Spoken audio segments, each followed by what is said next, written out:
Jadi pertanyaan saya adalah di surat 63 ayat 10 yang kira-kira di Al-Munafikun ya. Di dekat di akhir-akhir hayat itu, jadi orang yang sudah akan meninggal, dia kalau bisa dikasih kesempatan kira-kira ingin bersedekah Pak Ustadz. Jadi pertanyaan saya, kenapa ya sedekah itu yang dia ingat gitu loh, bukan yang lain gitu Pak Ustadz. Itu aja. Terima kasih. Assalamualaikum warahmatullahi wabarakatuh. Kalimat Qur'annya kan fa'as-saddaqa wa aqam minas salihin wa la yu'akhirallahu nafsan ya idza jaa ajaluha. Baik. Jadi ada orang-orang yang saat diberikan kesempatan oleh Allah di dunia, dia tidak memaksimalkan kesempatan itu untuk berbuat baik. Dan tolong ingat ini ya, ini surah ayat masuk di surah Al-Munafiqun, orang munafik. Nah, sifat munafik itu dibagi dua oleh Quran. Ada memang orang-orang itu non-muslim dalam konteks kafir, tapi lebih banyak yang merasa beriman, masuk Islam, mengaku muslim, tapi tidak memanfaatkan keislamannya dengan baik. Misal, kalau non-muslim punya harta banyak tidak berzakat karena nggak punya iman. Tapi ini sudah masuk Islam, harta dititipkan oleh Allah, nggak mau zakat. Kalau non-muslim tidak mau sholat, nggak beriman. Tapi ini sudah beriman, nggak mau sholat. Jadi sebetulnya apa yang ada dalam jiwamu gitu kan? Kalau bahasa Quran itu, seakan-akan iman tuh nggak sampai ke hatinya, cuma di mulutnya aja mengatakan saya muslim. Tapi karena nggak sampai ke jiwanya, tidak teresapi. Itu diantaranya ada di Quran surah 49 ayat ke-14. Kan qalatil a'rabu amanna, orang-orang Arab Badui mengatakan saya beriman. Kul katakan Muhammad lam tu'minu, kalian belum serius imannya, belum beriman dengan serius. Walakin qulu aslamna, cukup katakan baru masuk Islam. Islam itu kan baru bersyahadat. Walamma yadkhulul imanu fi qulubikum, sedangkan imannya enggak masuk ke hati, jadi cuma di lisan aja. Muslim ya, muslim. Beriman. Kok enggak salat? Ya itu kan urusan saya dengan Allah. Ya. Om, ke masjid yuk. Duluan aja. Dia emang nggak tahu masjidnya? Enggak, baik. Nggak mau masuk surga? Masjid aja nggak tahu, apalagi surga. Misal gitu kan? Nah, ini ada orang-orang seperti itu tuh yang susah gitu kan? Padahal sudah beriman. Wa fi adanihim waqra, Quran surah ke-6 ayat ke-25. Di telinganya ada sumbatan.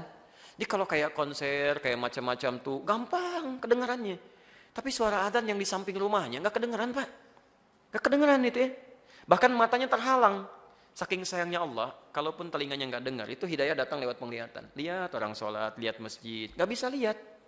Ya, sampai hatinya nggak bisa mencerna. Turun Quran surah kedua ayat ke-7 itu, posisi paling kanan sebelah atas. Khatamallahu ala qulubihim wa ala sam'ihim wa ala absarihim ghishawa. Nah, sebagian orang itu orang-orang munafik, ayat ke-8-nya. Wa minan nasi may yaqulu amanna billahi wa bil yaumil akhir wa ma hum bimu'minin. Tahu dari mana orang munafik itu, sifat munafiknya dan bahasa munafiknya? Quran surah keempat ayat 142, posisi paling kanan di sebelah atas itu. Innal munafiqina yukhadi'una Allah wa huwa khadi'uhum wa idza qamu ila sholati qamu kusala. Jadi ada orang munafik juga, mohon maaf, yang dia itu bukan hanya dari kalangan kafir, tapi dari kalangan orang-orang yang mengaku beriman kepada Allah Subhanahu wa taala. Diberikan kesempatan dunia, tenaga nggak mau ibadah, dengan harta nggak mau sedekah dan sebagainya.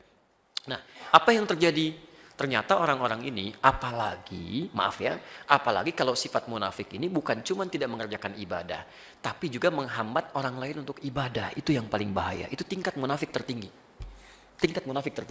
Ya. Jadi kalau ada orang munafik mengaku muslim, tapi kemudian menghambat orang ibadah, dan bahkan mengingkari ayat Quran, bahkan minimal mengolok-oloknya, itu paling bahaya.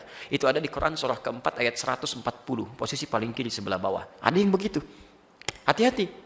وَقَدْ نَزَّلَ عَلَيْكُمْ فِي الْكِتَابِ أَنْ إِذَا سَمِعْتُمْ آيَاتِ اللَّهِ يُكْفَرُ بِهَا وَيُسْتَهْزَأُ بِهَا فَلَا تَقْعُدُوا مَعَهُمْ حَتَّى يَخُوضُوا فِي حَدِيثٍ غَيْرِهِ إِنَّكُمْ إِذًا مِثْلُهُمْ إِنَّ اللَّهَ جَامِعُ الْمُنَافِقِينَ وَالْكَافِرِينَ فِي جَهَنَّمَ جَمِيعًا. Kalau Anda pernah mendengar orang-orang berbicara komentar tentang ayat-ayat Allah, tapi dia simpangkan maknanya. Pandai bicara tentang Al-Quran, cuman dijadikan dalil untuk menyimpangkan orang dari ketentuan Islam. Apa Bapak pikir orang yang bicara semua agama sama itu non-muslim? Ada yang mengaku muslim. Bapak-bapak, ibu sekalian, sebetulnya semua agama itu sama. Mengajak pada Tuhan yang sama, cuman caranya beda-beda. Siapa yang bicara itu? Bukankah ada yang mengaku muslim? Tapi dia mengambil ayat-ayat Quran untuk menegaskan klaimnya, dan enak sekali motong-motong. Dalilnya ini loh dalam Al-Quran. Itu orang munafik. Dan munafiknya tingkat tinggi. Allah saja membenci orang itu, masa kita sukai? Allah saja menganggap dia bahaya, masa Anda jadikan teman? Kalau Allah saja tidak ridho pada orang itu, masa kita ridho? Itu yang berbahaya itu. Dan ini lebih berbahaya daripada orang musyrik. Karena orang musyrik itu bisa musyrik untuk dirinya, tapi orang seperti ini bisa menghambat orang dapat hidayah. Begitu non-muslim mau masuk Islam, Pak, semua agama sama. Tuh, gak jadi masuk Islamnya. Ya. Ada orang kena penyakit homoseksual. Ya, lesbian misalnya kan. Dia mau tobat, mau berbenah diri, mau sembuh. Aduh, itu tuh fitrah yang melekat pada diri Anda. Memang Anda itu diciptakan unik begitu. Gak apa-apa nikah aja dengan sesamanya. Gak apa-apa kok, itu bagian dari keunikan kehidupan. Ya, kambing aja beda jenis. Silahkan, pernah gak ada dengar kok kambing homo, sapi lesbi? Gak ada. Masa manusia yang punya akal bisa begitu? Tapi orang ini kemudian menghambat orang lain untuk menjadi lebih baik. Itu paling bahaya. Makanya Allah menyampaikan, orang ini kalau nggak tobat selama hidupnya, maaf ya, itu kalau nggak tobat, itu kata Allah langsung disampaikan, akan kami kumpulkan di neraka jahanam bersama orang kafir. Dan yang paling menarik, orang ini masuk neraka jahanam duluan dibanding orang kafir. Karena kalimatnya disebutkan duluan, innallaha jami'ul munafiqin wal kafirin fi jahannam jami'a. Saya akan gabungkan orang munafik dan orang kafir. Orang kafir urutan kedua, munafik duluan. Munafik, kalau orang kafir nggak ada imannya, neraka jahanam wajar. Kamu udah ada iman, menyesatkan orang sampai orang nggak jadi masuk Islam ya. Masya Allah, sampai orang-orang nggak mau tobat gara-gara kamu nih, kamu duluan ke neraka jahanam. Kamu duluan. Neraka jahanam nggak usah dilukiskan itu. Sebelum masuk ke dalamnya itu apinya udah terasa. Quran surah 40 ayat 46 sampai 47. An-naru yuraduna 'alaiha ghuduwwan wa 'ashiyya. Neraka itu terus tampilkan dari sejak alam kubur, setiap pagi sampai petang. Dari sejak di alam kubur, Pak. Ya, kalau nggak percaya silahkan aja. Kalau sudah tahu ditampilkan, nggak usah nekat gitu kan. Biarin aja mereka tuh. Ya. Dan yang paling hebat, Masya Allah, pernah dengar masuk surga tanpa hisab? Orang-orang ini masuk neraka tanpa hisab. Ada di Quran surah 18 ayat 100 sampai 101, posisi paling kiri sebelah atas. Di saat orang tegang menyaksikan kitabnya, kan ada yang kitabnya dengan tangan kanannya itu kan, biyamini, senang. Ada yang di belakang tuh, ya. Aduh takut. Yang ini bingung, saya di mana nanti ya? Kanan apa kiri? Apa di belakang? Tiba-tiba turun ayat, wa aradna jahannama yauma idzil kafirina arada. Dan kami langsung akan tampilkan neraka jahanam sejelas-jelasnya bagi orang-orang yang ingkar ini seterang-terangnya sebelum masuk nerakanya. Jadi kalau dalam bahasa kita begini, ya, kalau dalam bahasa bebasnya, kamu nggak usah mikirin di mana kitabnya. Tempat kamu di sini di neraka ini, nanti langsung masuk aja. Siapa mereka ini? Yang mengejutkan ayat 101-nya. Kalau yang kafir wajar, 101-nya, alladzina kanat a'yunuhum fi ghita'in an dzikri wa kanu la yastati'una as-sam'a. Yaitu orang-orang yang umumnya ketika diingatkan dia nggak mau lihat ayat-ayat kami. Dan kalau diingatkan dengan kalimat-kalimat baik, gitu kan? Nggak mau dengar adzan, nggak mau dengar sholat, ngajaknya berdebat melulu dan sebagainya. Itu yang berbahaya. Karena itulah kemudian ketika mereka akan disampilkan pada neraka, mereka meminta kepada Allah diberi kesempatan lagi. Ya Allah, tolong ya Allah, beri tangguh sedikit aja. Ya, sedikit aja ya Allah. Mohon ya Allah. Fa asaddaqa wa aqum minas salihin. Maka saya akan bersedekah. As-saddaqa. Apa itu sedekah? Itu dulu yang dipahami. Sedekah itu, sedekah dalam bahasa Arab secara fikih disebut kullu ma'rufin sedekah. Setiap kebaikan-kebaikan yang bisa kita kerjakan sebagai ibadah itu disebut dengan sedekah. Di sedekah itu nama umum bagi semua ibadah yang mampu kita kerjakan. Zakat disebut sedekah. Bagian dari sedekah, Quran surah ke-9 ayat ke-60. Innamas shadaqatu lil fuqara. Zakat itu diperuntukkan bagi orang fakir, orang miskin. Sedekah dan dijamakkan. Kenapa dijamakkan? Karena zakat itu banyak manfaatnya. Itu haknya 8 golongan, Pak. Jadi kalau Bapak wajib zakat gak dikeluarkan, Bapak sudah berbuat zalim pada 8 golongan. Karena hak mereka tidak diberikan. Dan nanti orang zalim itu di hadis Muslim nomor hadis 5611, kezalimannya nanti ditukar begini. Pahalanya akan diberikan pada yang dizalimi itu.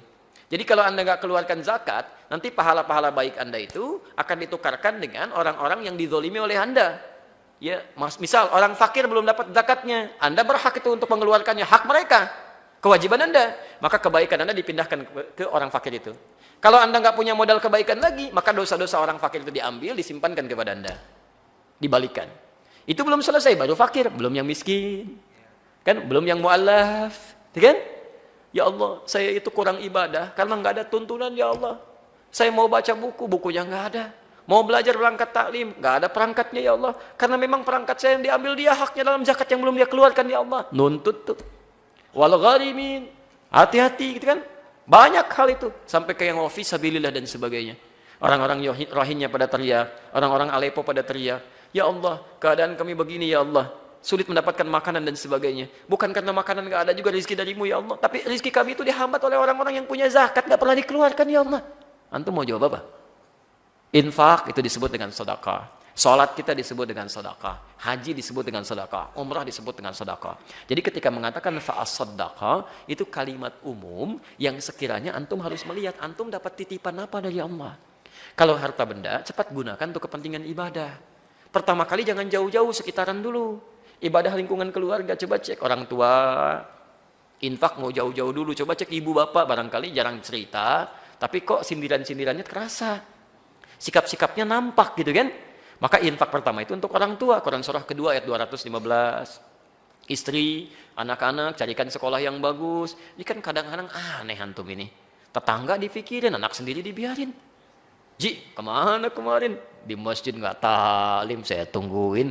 Tetangga disebut-sebut, anak sendiri nggak diajak. Waktu kok kerudungnya masih begitu aja? Kapan mau gantinya? Masya Allah, tetangga diisengin, anak sendiri nggak pakai jilbab. Coba dilihat dulu gitu kan. Coba dilihat sekitar ada, setelah itu aspek terjauh, tingkatkan salatnya, puasanya, macam-macamnya. Jadi ayat itu ingin mengatakan bahwa ada orang-orang yang merasa mereka kecewa dan menyesal. Menyesal. Karena tidak pernah pandai melihat titipan, tidak difungsikan dengan baik. Ini mata, titipan Allah. Terserah Allah mau diambil kapan. Mumpung masih ada penglihatan baik, gunakan untuk melihat yang baik-baik. Lihat mushaf, baca Quran. Kalau sudah diambil Pak, mau lihat apa lagi? Ini kaki titipan Allah. Terserah Allah mau ngambil kapan aja. Mumpung masih ada, gunakan yang baik-baik. Ada orang kakinya lumpuh, masih mau ke masjid. Antum masih pada sehat, belum mau melangkah juga. Saking sayangnya Allah, sepeda dikasih, motor dikasih, mobil dikasih. Kalau hujan nggak bocor gitu kan, silakan. Ada orang nggak punya sepeda, nggak punya mobil, ya nggak punya, bahkan kendaraan aja nggak ada. Jalan kaki ke masjid, jarak rumahnya 1 kilo, masih ke masjid jalan kaki. Ya Allah. Saya kira itu Pak Arif ya, halo? Ya, baik. Jadi silahkan ya Pak Arif, punya potensi apa subuh ini? Ya, kalau ada harta titipan silahkan. Jamaah pulang ada yang lapar ya sediakan sarapan gitu kan. Kalau ada buku lebih ya silahkan infakkan. Ya, itu ada potensi. Ya, fa'akum minas solihin, dan supaya diberi kesempatan untuk mengerjakan amal soleh. Jelas ya? Baik, itu contoh saja. Terserah Pak Arif mau dikerjakan atau tidak kan, itu hal yang lain. Cukup ya? Baik. Supaya ada kesempatan salat syuruk, jadi saya akhiri dulu untuk pertanyaan ini. Kita berjumpa di kesempatan berikutnya. Teman-teman sekalian, jika ada yang benar, itu petunjuk dari Allah dan Rasulnya sebagai gambaran untuk kita amalkan tanpa harus kita tunda. Tapi kalau ada kesalahan dari apa yang saya sampaikan, itu mutlak kesalahan saya pribadi. Tolong maafkan saya dan tolong tinggalkan pendapat saya yang keliru. Langsung ambil saja pendapat Ustadz yang lebih baik tanpa harus diperdebatkan dan buang-buang waktu dan tenaga kita. Jelas sampai sini? Baik. Subhanakallahumma wa bihamdika asyhadu an la ilaha illa anta astaghfiruka wa atubu ilaik wa akhiru da'wana alhamdulillahirabbil alamin wal 'afwu minkum. Assalamualaikum warahmatullahi wabarakatuh.